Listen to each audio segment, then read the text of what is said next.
As much as you want to be the best and put in 8+ hours a day into your craft, you also have to keep your health in mind in your journey to be the best.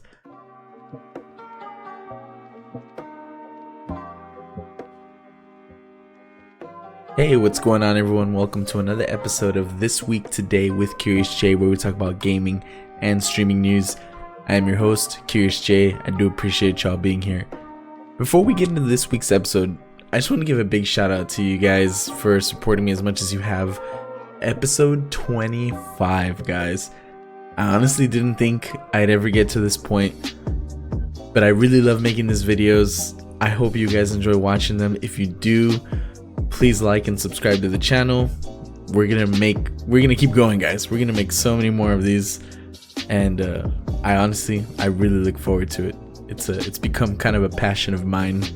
But enough about that. Let's get into this week's episode, guys. Maybe it's just because I love the game so much, but I feel like I've been talking about Valorant a lot lately. I mean, I've brought it up a few times before it even released, before it even had an official title, when it was still going by the name Project A. Maybe I'll just make the channel all about Valorant news? Nah, I won't do that. But we're going to talk about it again since the game was released for everyone to play just 5 days ago. With the game now fully released and out of beta, Valorant came back from its 5-day hiatus with a new agent and a new map. While the new agent, Reyna, does feel a little broken at the moment, the new map is actually pretty nice. As expected, ranked mode isn't available yet, but we did get the addition of a new game mode called Spike Rush. Spike Rush is pretty much just a turbo version of the original game mode. The game ends when a team wins 4 rounds as opposed to 13, and you don't have access to the in-game shop. Instead, everyone is given the same random gun and you have power-ups scattered throughout the map. Some of them giving you extra speed, some of them giving you a new gun to use, some of them giving you your ulti. It's just a bunch of different stuff thrown around the map, but it's actually pretty cool. It's honestly a breath of fresh air in my opinion, because the matches typically don't last more than 10 minutes, and it also forces you to use guns that you probably weren't using in the original game mode. You know, everyone has their own set of favorite guns to use, but this, you just have to stick with whatever you get. The game devs have stated that ranked isn't that far away though, so we'll be back to grinding those ranks pretty soon. You don't have to worry about that. But they also teased a new game mode. The rumor is that they will be adding a deathmatch type mode, but there is no set date for it. I can see how it would probably be difficult to manage considering every agent has its own set of abilities, but it would be nice to not have to worry about the spike for a change. I can't wait to see what Valorant does as the game continues to develop and grow, and I'd also love to hear y'all's thoughts on the game. If you ever want to get some games in, feel free to join the Discord. We'll get together, we'll play some games, and if you just want to watch some gameplay, it's mainly what I'm streaming on Twitch right now, so make sure to drop a follow on there, guys. Turn the notifications on, twitch.tv/CuriousJ. In other news, if you're a fan of speed running through games, then I'm sure you've heard of Games Done Quick. Every year, GDQ produces 2 flagship speedrunning charity fundraisers: Awesome Games Done Quick and Summer Games Done Quick. Normally, both events are hosted in a hotel convention center, where speedrunners from across the world are invited to showcase their abilities to a live audience. The event goes on for 24 hours a day for an entire week. As the games go on, the audience will cheer them on, there's live commentary, and any donations that are received throughout the event are given to a specific charity. Well, this year is a little different. Summer Games Done Quick made the decision to take the event online due to the pandemic, with donations going to Doctors Without Borders. Although there won't be an audience backing them up in person, speedrunners will still be able to showcase their abilities from the comfort of their own home, with people watching them live on Twitch. Although the event has always been streamed on Twitch, so it's not limited to the people in the audience at the hotel, this specific event will be online only.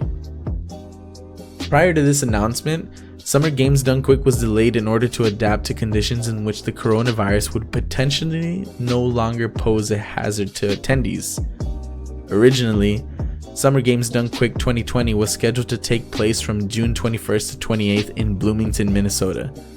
In March, its organizers decided to push the date back to August 16th to the 23rd, with its original destination intact.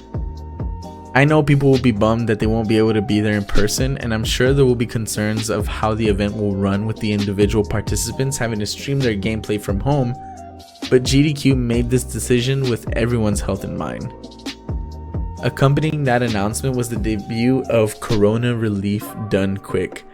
In addition to its 2 flagship events, GDQ hosts smaller scale showcases, generally online, throughout the year.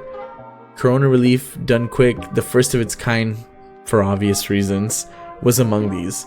From April 17th to 19th, donations made during the course of the event went to direct relief in order to aid their coronavirus relief efforts around the world.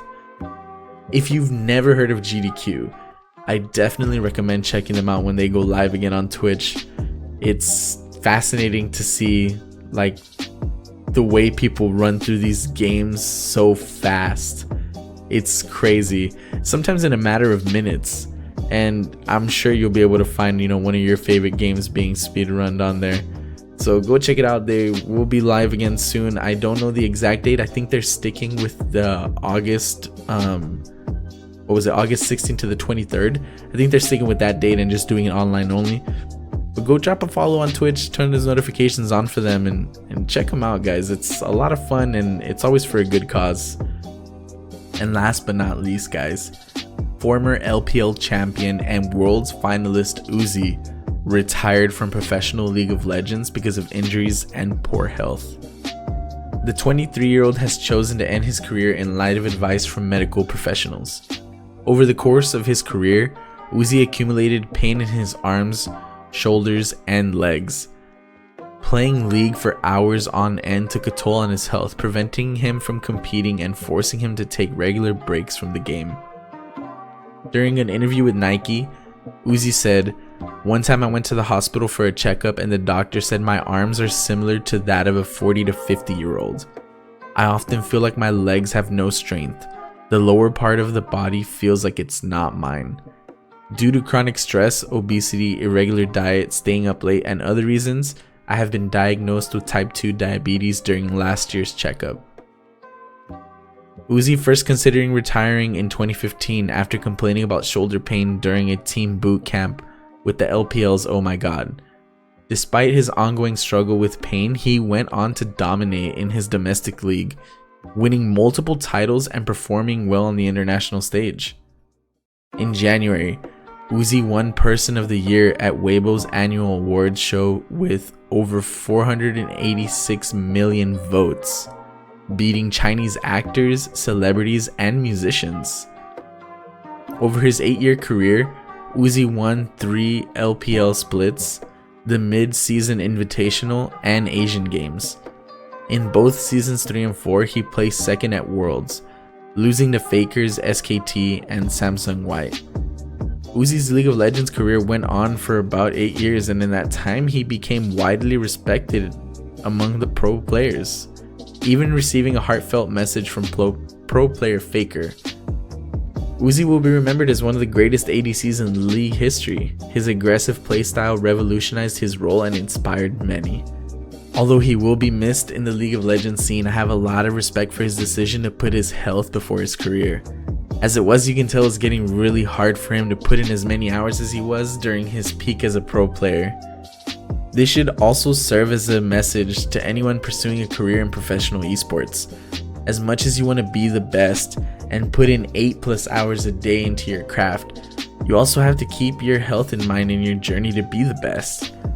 It's extremely important to eat healthy, exercise, and get some rest while you pursue your dreams, no matter what they may be. But that's going to be it for this week's episode, guys. I do appreciate you guys hanging out, whether you watch this on YouTube or whether you're listening on Spotify, Apple Music, Google Play, wherever it is that the podcast can be found. 25 episodes, guys. I can't believe it. That's so crazy to me. Can't wait to continue to do this, though. We do put these episodes out every Sunday, so if you like what you saw, please like and subscribe, turn those notifications on, and catch the next episode and the one after that and the one after that. If You want to follow me on Twitch, twitch.tv/CuriousJ. Right now, we're streaming Tuesday, Thursday, and Sunday. Tuesdays and Thursdays have been my Valorant days, and Sundays are RPG days. Right now, we're running through Dragon Quest Builders 2, which has been a lot of fun. Once that one finishes, we'll go on to the next one, right? But yeah, that's going to be it. Y'all take it easy. Stay curious. Peace.